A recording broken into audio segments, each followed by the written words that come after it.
नमस्कार मेरे प्यारे दोस्तों, कैसे हैं आप लोग? उम्मीद करता हूँ आप सब अच्छे होंगे। साल 2016 था। छोटे से कस्बे राजगढ़ में भीषण गर्मी पड़ रही थी, जो मेरी आकांक्षाओं के बोझ की गवाह है। 23 साल की उम्र में मैं एक कॉलेज ग्रेजुएट था, जिसके पास सपनों और पेट में भयानक भूख के अलावा कुछ नहीं था। मैं चांदी का चम्मच लेकर पैदा नहीं हुआ हूँ। मेरी यात्रा 2 कमरों के एक तंग घर में शुरू हुई, जिसमें 5 अन्य लोग रहते थे। शिक्षा ही एकमात्र बचाव था और बेहतर भविष्य के द्वार खोलने की आशा। फिर भी इसकी भी कीमत चुकानी पड़ी। छूटा हुआ भोजन, घिसे पिटे कपड़े और मिट्टी के दीपक की मंद चमक के नीचे किताबें पढ़ते हुए बिताई गई रातें।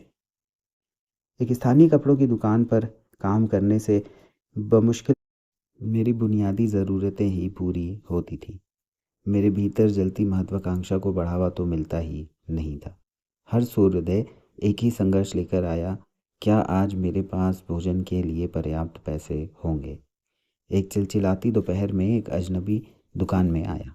घिसी पिटी धोती और कुर्ता पहने हुए, उनके हाथों में मुड़े हुए नोटों की गड्डी थी, जो बमुश्किल एक साधारण कपड़ों का थान खरीदने के लिए पर्याप्त थी। लेकिन उसने कपड़ा मांगा जो हमारे छोटे शहर में नहीं मिलता था। उसकी हताशा देखकर मैंने और पूछताछ की। उन्होंने बताया कि वह पेशे से एक बुनकर हैं। उन्हें शादी के ऑर्डर को पूरा करने के लिए कपड़े की ज़रूरत थी, जो उनकी आय का एकमात्र स्रोत था। उसकी आंखें अपने मजबूर होने की गुहार लगा रही थीं और मैं समझ गया कि वो पैसों का इंतज़ाम पूरा न कर सकने के कारण हताश थे। मैं तब उनकी मदद नहीं कर सका, लेकिन उसके शब्दों ने एक विचार जगाया। जब उसने दुकान में सेठ से जाते जाते कहा कि बस दुकान खोलने से काम नहीं चलता, सामान भी तो लाया करो। अब मुझे और पैसे लगाकर दूसरे नगर से कपड़ा लाना पड़ेगा। कपास के खेतों से घिरे मेरे अपने नगर में मुझे एक अवसर दिखा, और जहाँ क्षमता भी थी, वहाँ के बुनकरों की दुर्दशा मेरे लिए उम्मीद बन गई। उधार ली गई पूंजी और अटूट दृढ़ संकल्प के साथ मैं यात्रा पर निकल पड़ा। आसपास के शहरों से कपड़ा खरीदना मेरी दिनचर्या बन गई थी। शुरुआती संघर्ष बहुत बड़े थे।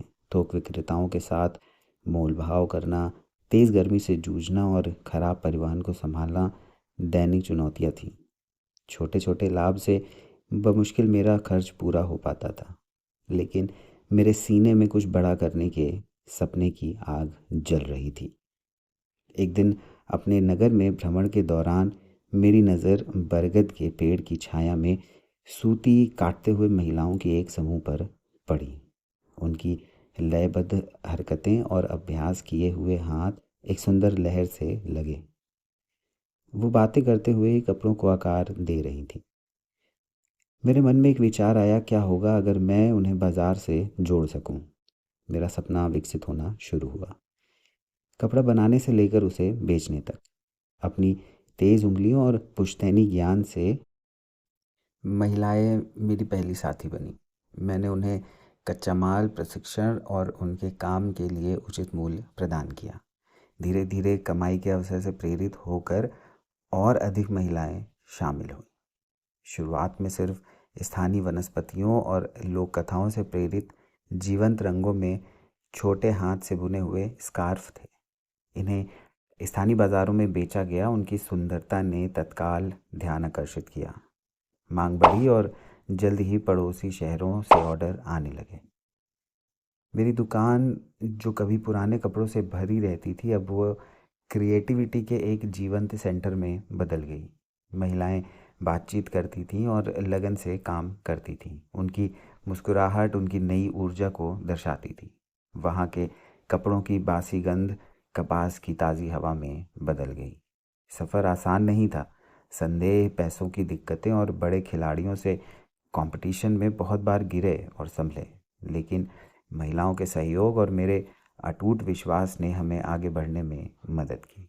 हमने नए डिज़ाइनों के साथ प्रयोग किया, प्राकृतिक रंगों को शामिल किया और स्थानीय मेलों में भाग लिया, और लगातार अपने ब्रांड का निर्माण किया। साल बीत गए और एक छोटी सी कपड़ों की दुकान एक पूरे कपड़े के कारखाने में बदल गई।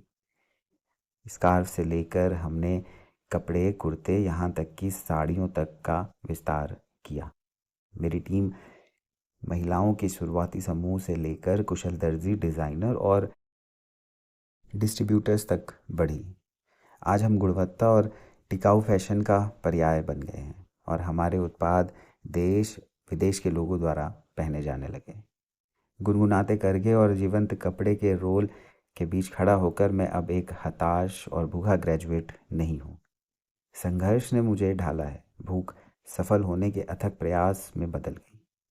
वह ग्रेजुएट जो एक समय अच्छा भोजन नहीं जुटा पाता था, अब सैकड़ों लोगों के लिए खाना उपलब्ध कराता है। यह मेरी कहानी है। आप भी अपने सपने सिर्फ देखिए नहीं, उनको पूरा करने का हौसला और जुनून दोनों को एक ताकत बना के लग जाइए उसे पूरा करने में।